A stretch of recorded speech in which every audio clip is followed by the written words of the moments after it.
आज इतिहास के पन्नों से आपके लिए कुछ ऐसा ढूंढ लाई हूं जिसे सुनने के बाद आपका मस्तक गर्व से ऊंचा हो जाएगा।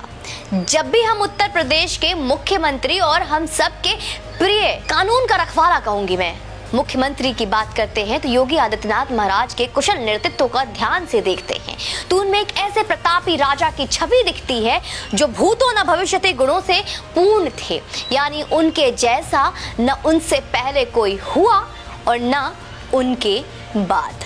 आप कहेंगे ऐसा आप क्या बताने वाले हो आप योगी आदित्यनाथ के बारे में, तो आपको आज ये ढूंढ निकालना है कि आप जिनकी परम प्रतापी जीवन गाथा हम आपसे साझा करेंगे उनका योगी जी से क्या संबंध है। क्यों मैं योगी आदित्यनाथ की बात कर रही हूँ और साथ में इतिहास के पन्नों से कुछ नया लेकर आई हूँ ऐसा भी बोल रही हूँ। आइए ठीक है तो शुरू करते हैं। वीडियो को अंत तक अवश्य देखिएगा और लाइक का बटन दबा दीजिए। क्या आप जानते हैं कि भारत को सोने की चिड़िया बनाने वाला असली राजा कौन था? Any guess? कौन था वो राजा जिसके राजगद्दी पर बैठने के बाद उनके श्रीमुख से देववाणी ही निकलती थी और देववाणी से न्याय होता था? कौन था वो राजा? अभी तक कुछ याद आया, कुछ पता है, नाम सुना है, या अकबर बिरबल की खिचड़ी में ही रह गए? जिसके राज्य में अधर्म का संपूर्ण नाश हो गया था, कौन था वो राजा? महाराज विक्रमादित्य। बड़े ही दुख की बात है कि महाराज विक्रमादित्य के बारे में देश के लगभग शून्य बराबर ज्ञान है। नहीं पता ना, जिन्होंने भारत को सोने की चिड़िया बनाया था और स्वर्णिम काल लेकर आए थे। दोस्तों उज्जैन के राजा थे गंधर्व सेन, जिनके 3 संतानें थी। नाम नहीं पता होगा। सबसे बड़ी लड़की थी मैनावती, उससे छोटा लड़का था जिसका नाम था भृतहरि और सबसे छोटा वीर विक्रमादित्य। नहीं पता होगा। विक्रम की माता का नाम क्या था? सौम्य दर्शन, जिन्हें वीरमती और मदन रेखा भी कहते थे। बहन मैनावती की शादी थारा नगरी के राजा पदम सेन के साथ कर दी, जिनके एक लड़का हुआ जिनका नाम था गोपी चंद। आगे चलकर गोपी चंद ने श्री ज्वालेंद्र नाथ जी से योग दीक्षा ले ली और तपस्या करने जंगलों में चले गए। फिर मैनावती ने भी श्री गुरु गोरक्षनाथ जी से योग दीक्षा ली थी। अब कुछ सिमिलर आ रहा होगा। आइए इतनी जल्दीबाजी क्या है, ध्यान से सुनते जाइए। शेयर का बटन दबा दीजिएगा। दोस्तों विक्रमादित्य उज्जैन के राजा थे जो अपने ज्ञान, वीरता और उदारशीलता के लिए प्रसिद्ध थे। उन्होंने पूरे एशिया पर अपना शासन व्यवस्थित किया था। अरब पर इनके शासन का प्रमाण सायर उल ओकुल ग्रंथ के पृष्ठ संख्या 315 से मिलता है। आप उस ग्रंथ के पन्नों को पलटिए। इस ग्रंथ की रचना अरबी कवि जरहाम कितनोई ने की है। यह ग्रंथ वर्तमान में इस्तांबुल शहर के प्रसिद्ध पुस्तकालय मकतबे सुल्तानिया में स्थित है। सम्राट विक्रमादित्य ने शकों को पराजित किया था। उनके पराक्रम को देखकर ही उन्हें महान सम्राट कहा गया और उनके नाम की उपाधि कुल 14 भारतीय राजाओं को दी गई। उपाधि समझते हैं आप? विक्रमादित्य की उपाधि भारतीय इतिहास में बाद के कई अन्य राजाओं ने प्राप्त की थी, जिनमें गुप्त सम्राट चंद्रगुप्त द्वितीय और सम्राट हेमचंद्र विक्रमादित्य, जो हेमू के नाम से प्रसिद्ध थे, उल्लेखनीय है। विक्रमादित्य के पूरे दरबार में नवरत्न रहते थे। कहना चाहिए कि 9 रत्नों रखने की परंपरा का प्रारंभ भी उन्होंने ही किया था। दोस्तों उनके अनुसरण करते हुए कृष्णदेव राय और अकबर भी 9 रत्न रखे थे। सम्राट अशोक के दरबार में भी 9 रत्न रखे थे। विक्रमादित्य के 9 रत्नों का नाम जानते हैं आप? आइए। नंबर 1 धन्वंतरी, नंबर 2 छिपाका, नंबर 3 अमर सिन्हा, नंबर 4 शंकु, 5 बेताल भट्ट, 6 घट कारपारा, 7 कालिदासा, 8 वारामिहिर और 9 वरुचि। महाकवि कालिदास की पुस्तक विवरण के अनुसार उनके पास 30 मिलियन सैनिकों, 100 मिलियन विभिन्न वाहनों और 25,000 हाथी और 400,000 समुद्री जहाजों की एक सेना थी दोस्तों। कहते हैं कि उन्होंने ही विश्व में सर्वप्रथम 1700 मील की विश्व की सबसे लंबी सड़क बनाई थी, जिसके चलते विश्व व्यापार सुगम हो चला था, आसान, बहुत इजी।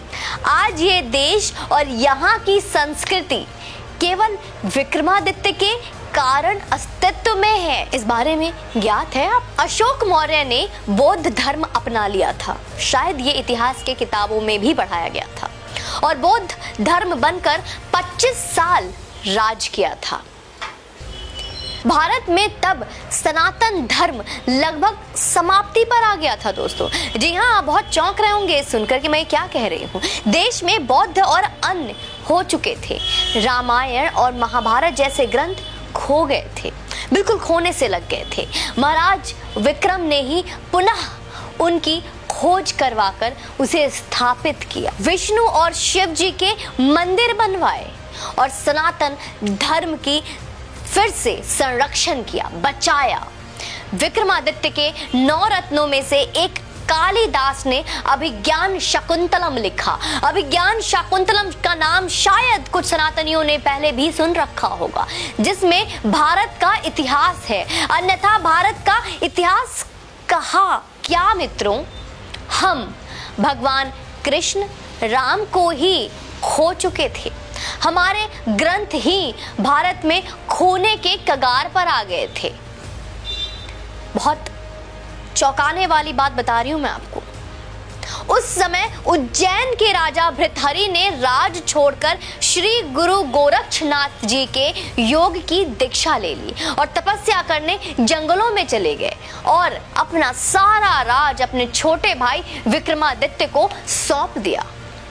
वीर विक्रमादित्य भी श्री गुरु गोरक्षनाथ जी से गुरु दीक्षा लेकर राजपाट संभालने लगे।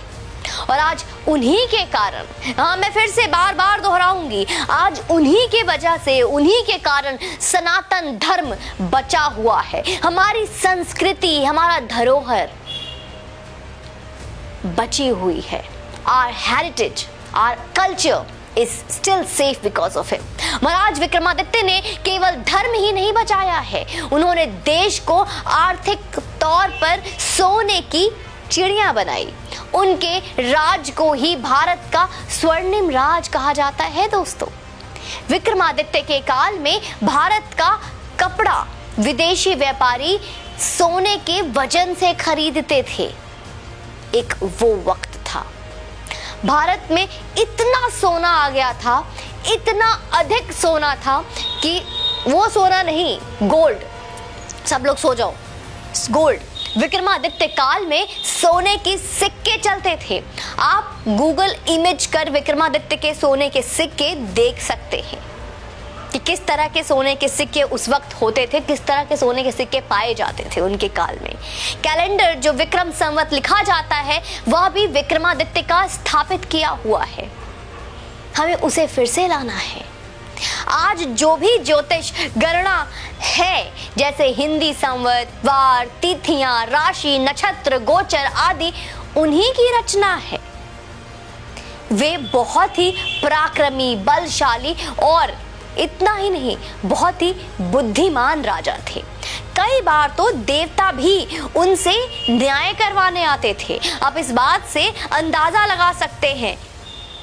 विक्रमादित्य के काल में हर नियम धर्म शास्त्र के हिसाब से बने होते थे।